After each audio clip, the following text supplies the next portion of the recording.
Merci de nous rejoindre. Bonjour à tous. Voici les titres de cette édition. En Côte d'Ivoire, la nomination de 3 nouveaux conseillers au Conseil constitutionnel. Une décision du président de la République, Alassane Ouattara. Ces 3 nouveaux conseillers ont été nommés pour un mandat d'une durée de 6 ans.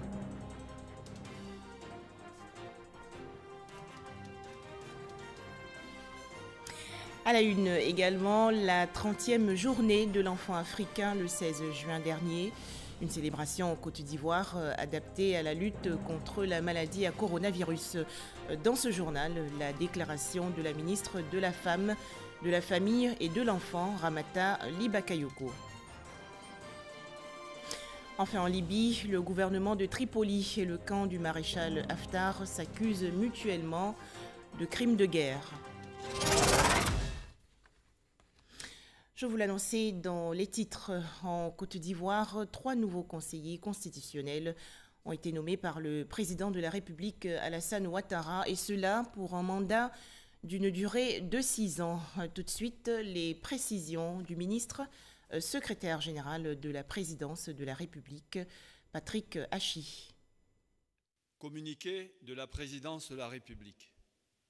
Le président de la République, Son Excellence, M. Alassane Ouattara, a procédé ce jeudi 18 juin 2020 à la signature d'un décret portant nomination de conseillers au Conseil constitutionnel. Ainsi, sont nommés conseillers au Conseil constitutionnel à compter du 1er septembre 2020 pour une durée de 6 ans. Madame Assata Koné, épouse Silué, enseignant-chercheur. Madame Rosalie Kwame Kindo, épouse Zalo, magistrat hors hiérarchie.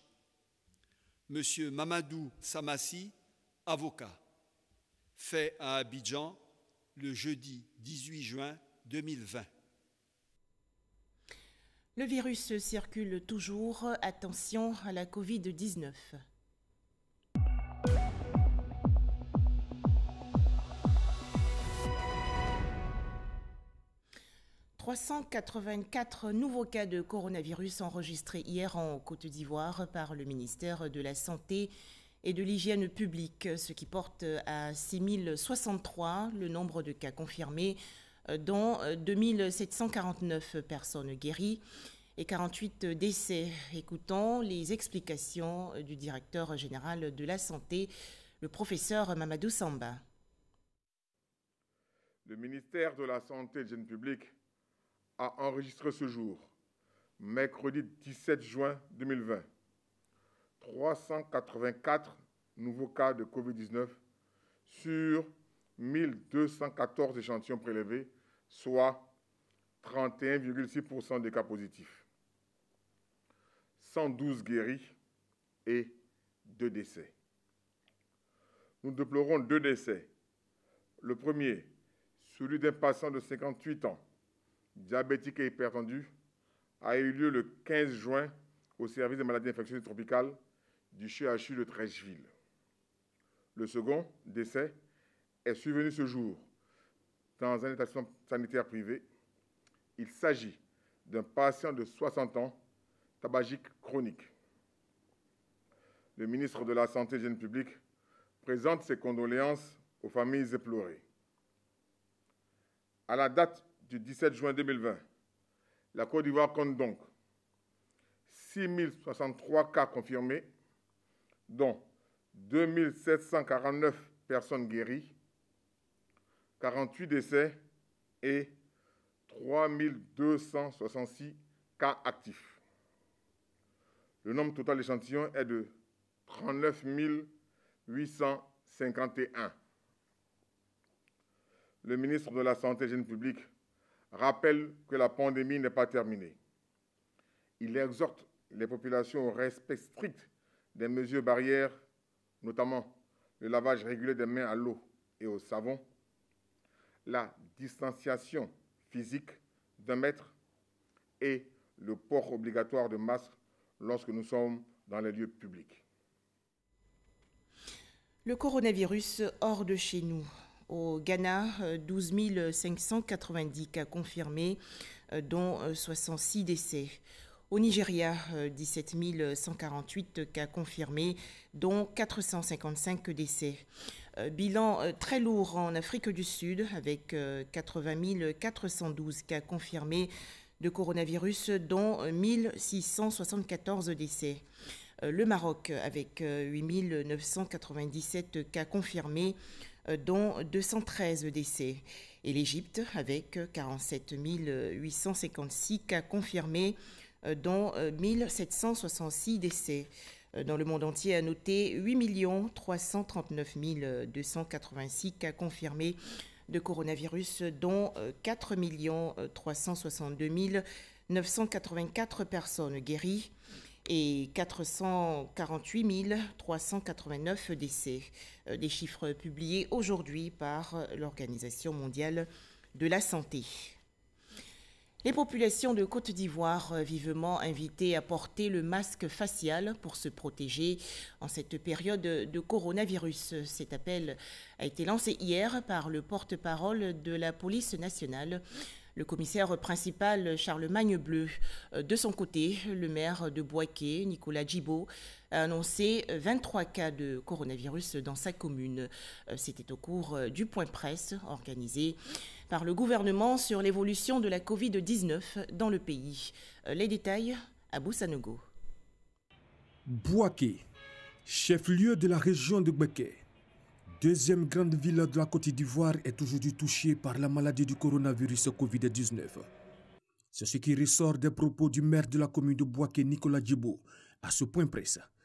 23 cas positifs ont été détectés dans la ville de Bouaké et nous avons 5 guérisons, ce qui fait que les cas actifs s'élèvent au nombre de 18. Tous les cas positifs ont été transférés à Abidjan. Par ailleurs, des dispositions ont été prises par l'ensemble des autorités de Bouaké pour lutter contre la Covid-19. Le préfet de région a mis en place un comité local de lutte contre les épidémies. Et nous avons eu à prendre certaines décisions, comme par exemple l'interdiction des grains. Nous avons aussi essayé de freiner l'entrée du Covid-19 dans la ville de Bouaké en mettant immédiatement en place aux différents corridors, aux 7 corridors, des mesures de contrôle. Le conseil technique du ministre de la Santé et de l'Hygiène publique, faisant le point de la situation sanitaire à Abidjan et à l'intérieur du pays, invite au respect des mesures barrières. En ce qui concerne la situation sécuritaire, le porte-parole de la police nationale a insisté sur le port obligatoire des masques. Le non-port du masque, qui dénote en l'espèce de la renonciation volontaire à l'application d'une mesure administrative de haute portée sécuritaire et sanitaire, emporte de plein droit le délit de mise en danger de la vie d'autrui prévu et puni par le Code pénal ivoirien. Ce faisant, nos forces de défense et de sécurité veillent et veilleront sans faiblesse au respect intégré de toutes les mesures en vigueur, en l'occurrence celle du port obligatoire du masque. Le commissaire Bleu Charlemagne a annoncé l'interpellation sur le périmètre territorial de la préfecture de police de Korogo de 52 ressortissants burkinabés qui se rendaient dans plusieurs villes ivoiriennes. Ils ont été reconduits dans leur pays pour violation manifeste de la mesure de fermeture des frontières ivoiriennes. Les commerçants du grand marché de la commune de Dadjamé sensibilisés récemment au respect des mesures barrières dans la lutte contre le coronavirus. Ces marchands ont également reçu des masques faciaux pour se protéger de la maladie. C'est une initiative de l'organisation non gouvernementale Banque d'amour et de solidarité. Éric Goré. Ephrasie Yao en plein cœur du forum d'Adjamé pour sensibiliser au respect des mesures barrières qui sont indispensables pour leur protection. Profitant de cette rencontre, Ephrasie Yao a fait don de cache-nez. Ensemble, nous, femmes leaders du marché, des bureaux, des entreprises, nous devons prendre notre part dans la gestion de la crise et aider les personnes les plus démunies. Parce que personne ne doit mourir par ma faute. Parce que aider un plus pauvre que soi est une action d'élévation. Parce qu'il y a toujours un plus pauvre que moi. La Covid-19 est une maladie dangereuse. C'est pourquoi le gouvernement ivoirien continue de sensibiliser toutes les populations à respecter les mesures barrières. Autre geste généreux dans le cadre de la lutte contre le coronavirus. Des kits sanitaires d'une valeur de 6 millions de francs CFA ont été offerts hier à 2 établissements sanitaires publics de la commune de Cocody. Il s'agit du centre hospitalier universitaire d'Angré et du centre hospitalier universitaire de Cocody, un don de la fondation du Lions Club International. Abou Sanogo. Ils sont en première ligne dans la lutte contre la Covid-19. Les agents de santé travaillent au quotidien pour stopper la propagation du virus et dans le traitement des personnes infectées. Pour les aider dans leurs tâches, la fondation du Lions Club International à travers le district 403A2 vient d'offrir des kits sanitaires constitués essentiellement de masques chirurgicaux, de lunettes de protection et des solutions hydroalcooliques d'une valeur de 6 millions de francs CFA aux agents de santé des centres hospitaliers universitaires de Angré et Cocody. Nous sommes intervenus dans les CHU de Cocody et de Angré parce que les besoins sont importants et énormes ici. Les autres CHU bénéficient plus de soutien d'autres ONG et d'autres structures. Et nous avons trouvé bien d'intervenir ici. Il faut que ce personnel soit protégé. Donc il est essentiel que nous puissions disposer d'une grande quantité d'équipements de protection individuelle. Et c'est ce que le Lions Club a compris.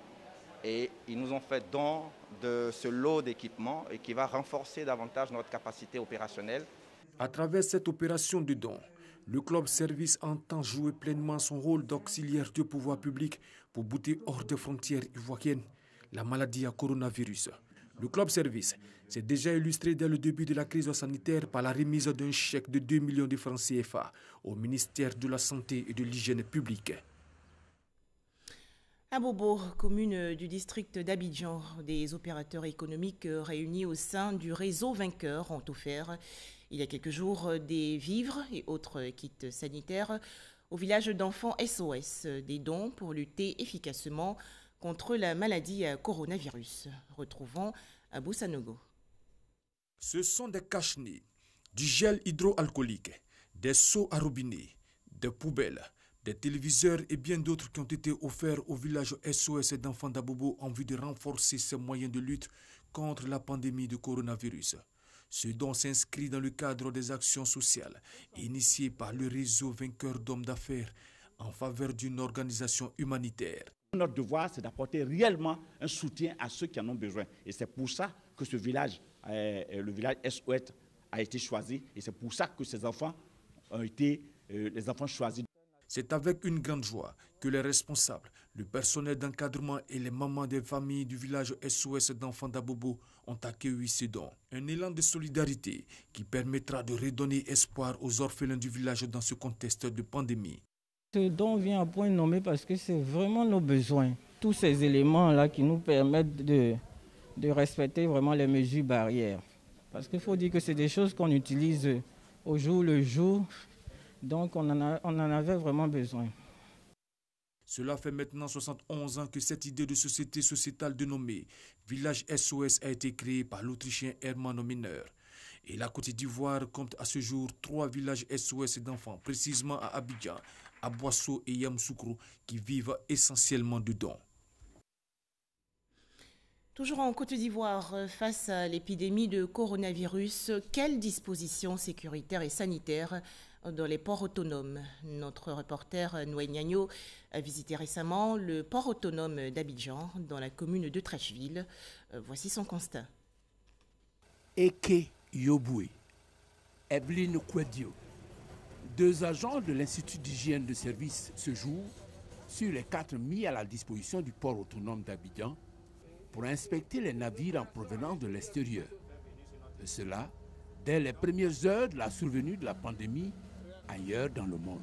En date du 25 février 2020, vu que le port est ouvert à l'extérieur par le biais des navires qui fréquentent le port d'Abidjan, nous avions déjà à cette époque-là pris une note intimant aux équipages des navires qui arrivaient au port d'Abidjan d'être soumis en rade extérieur déjà à un contrat de DNRHP. Le coronavirus, la peste des temps modernes, sa spécificité, sa capacité de propagation à une vitesse exponentielle, une dangerosité soulignée au sommet de l'État.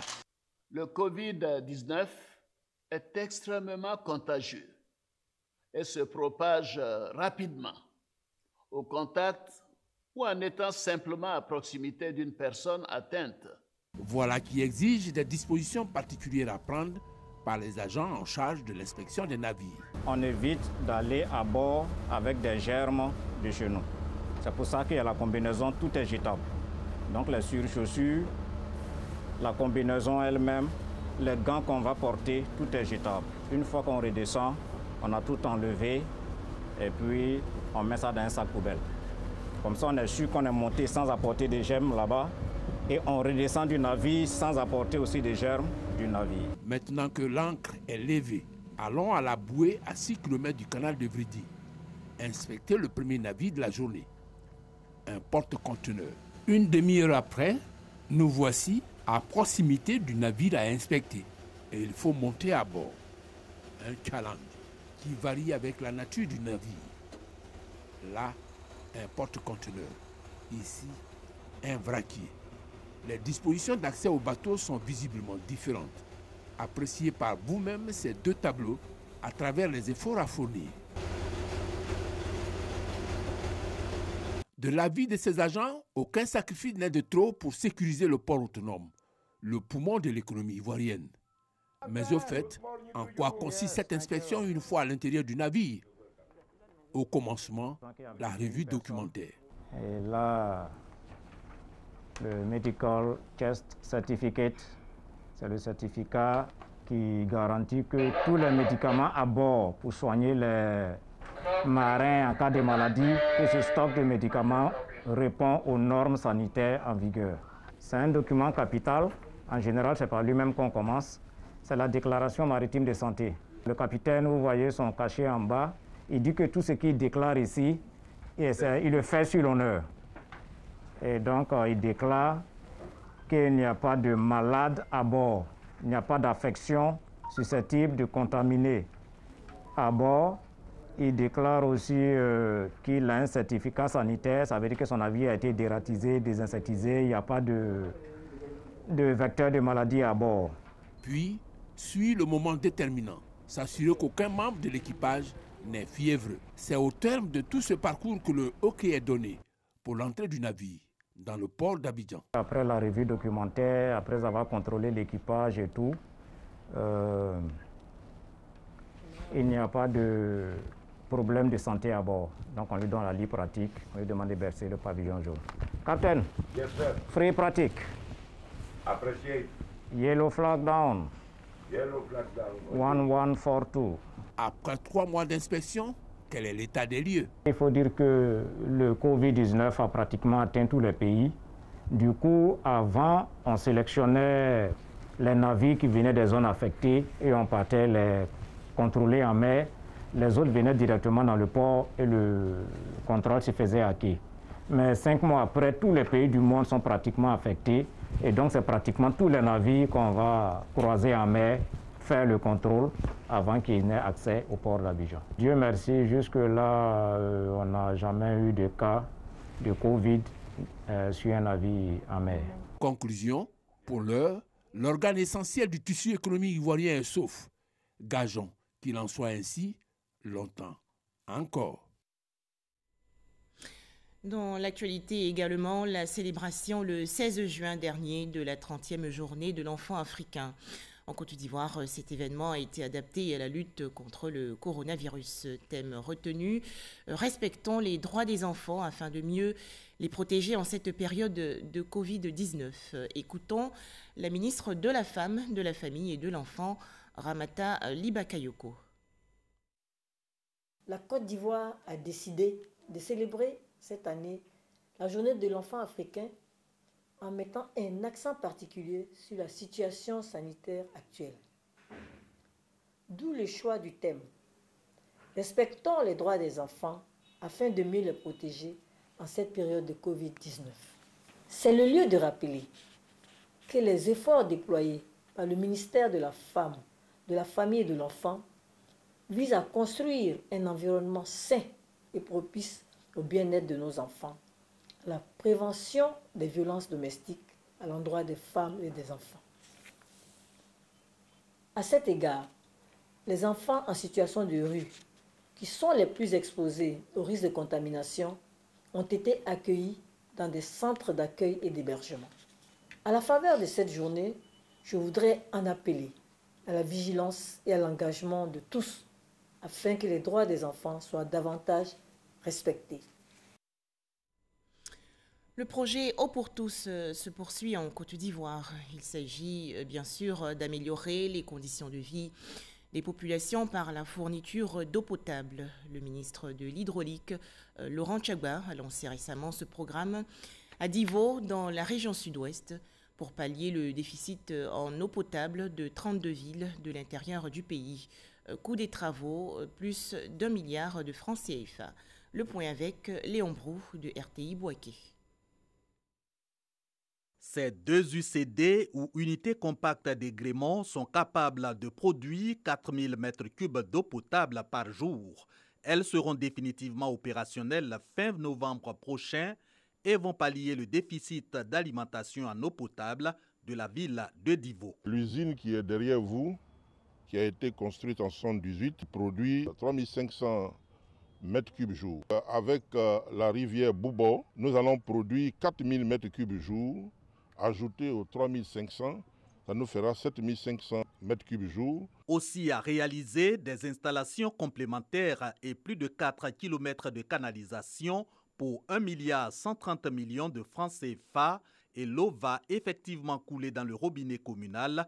Un soulagement pour les 7950 abonnés selon la chefferie et le maire de Divo. On m'appelle, nos mamans ont des casseroles, elles sont en train de taper devant la SODECI. Qu'elles n'ont pas d'eau. Je pense que avec ce projet, les choses vont aller mieux. L'eau est source de vie. Vous venez aujourd'hui augmenter la vie des Divolais. Le début des travaux d'installation des UCD de Divo lance le renforcement de l'alimentation en eau potable pour 32 villes de l'intérieur du pays. 40 unités compactes d'agrément à installer pour 15 milliards 105 millions de francs CFA en urgence. En attendant août prochain pour démarrer les travaux d'amélioration de l'alimentation en eau potable pour la couverture totale du besoin en eau potable de 12 régions, dont le Logibwa. Dans l'actualité nationale aussi, ce drame survenu en cette saison pluvieuse. Il s'agit d'un éboulement dans la commune d'Anyama, au quartier Carrefour, où les sapeurs-pompiers, policiers et gendarmes effectue une mission de reconnaissance. Bilan 10 morts. À noter également ce gros danger. 100 mètres de rails sont actuellement suspendus en raison de l'érosion. Plus de détails dans nos prochaines éditions. Direction Yorobodi, village situé dans le nord-est du pays. Le ministre de l'Agriculture et du Développement rural a rencontré hier les populations. Kobena Kwasi Adjumani a été envoyé par le président de la République, Alassane Ouattara, pour inviter tous les habitants à préserver la paix et la cohésion sociale. En effet, le 30 mai dernier, de violents affrontements se sont déroulés à Yorobodi, faisant de nombreux blessés. Le point avec Herman Niamia. Le président de la République... C'est avec des mots bien choisis remplis d'émotion que le ministre de l'Agriculture et du Développement rural s'est adressé aux populations de Yorobodi. Faut-il le rappeler, ce village du département de Sandégué a été le théâtre d'affrontements violents entre les populations pour des incompréhensions sur l'extension de la mosquée principale du village. Envoyé par le président de la République Alassane Ouattara pour amener la paix au sein du village, Kobena Kwasi Adjoumani a su trouver les mots justes pour parler à ses parents. À Yorobodi, ce ne sont pas des gourdins, ce ne sont pas des fusils. À Yorobodi, c'est le Coran. Après avoir écouté avec beaucoup d'intérêt l'émissaire du président de la République, les populations se sont engagées à enterrer la hache de guerre et à tourner définitivement cette page triste de l'histoire de leur village. J'ai dit devant tout le monde, la personne qui est censée aller faire venir le chèque en premier rang, c'est moi Diaber. Et je le ferai, j'ai dit. Sa place restera toujours ici avec nous. De quoi réjouir le ministre Kobena Kwasi Adjoumani qui les a assurés qu'il rendra fidèlement compte au président de la République et plaidera aussi pour que les fils de ce village qui ont été arrêtés à cause de cette crise soient libérés. Nous avons pu rassembler les deux camps qui tout à l'heure ont fait la paix devant vous. Pour nous, c'est formidable. Et ce qui nous a le plus plu, c'est le fait que le camp qui est resté ici à Yorobodi a décidé d'accueillir Ella Guimenouri qui est de l'autre côté à Bondoukou. Nous partons tout heureux de savoir que le message du président de la République, son Excellence M. Alassane Ouattara, a été bien compris. Avant de quitter le village, le ministre de l'Agriculture et du Développement rural a promis aux populations que dans 2 mois, les travaux de construction du collège moderne débuteront. En image, un tout autre sujet avec l'opération en Côte d'Ivoire de révision et d'enrôlement sur la liste électorale. Le coordinateur régional RHDP des communes de Marcory et de Trècheville, François-Albert Amichia, a visité hier quelques centres. Objectif, s'assurer du bon déroulement de cette opération.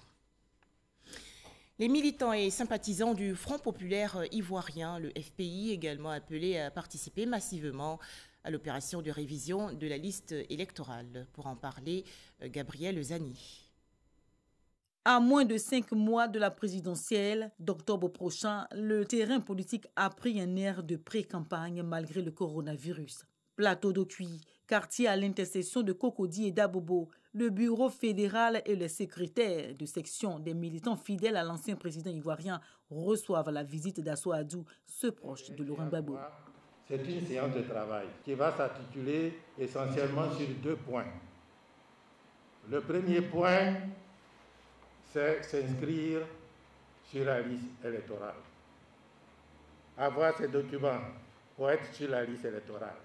Dans cette salle, il s'agit de vérifier l'effectivité des structures et l'application des consignes dans le bureau fédéral d'Abobo. Mais déjà, 205 délégations sont en mission sur l'ensemble du pays depuis le 5 juin. C'est l'opération inondation électorale. Assoadou, lui, s'est réservé de faire le tour dans les sections du district d'Abidjan. Ces élections qui arrivent sont très, très importantes. Donc, camarades, de grâce, allez-y vous inscrire. Faites la campagne pour que tous nos sympathisants soient sur la liste. C'est le bulletin de vote qui fera que nous allons reprendre le pouvoir d'État. La reconquête du pouvoir d'État, un enjeu majeur pour les proches de l'ancien président ivoirien. Dans leur sensibilisation, ils mettent un accent particulier sur la nécessité pour les militants et sympathisants d'avoir leur CNI et de se faire enrôler sur la liste électorale. Nous recevons les dossiers, c'est-à-dire le certificat. Et pour avoir le certificat de nationalité, nous avons l'extrait de naissance, une pièce des parents que nous joignons à la fiche de demande. Et cette fiche est dûment renseignée. Une bonne vérification et nous saisissons.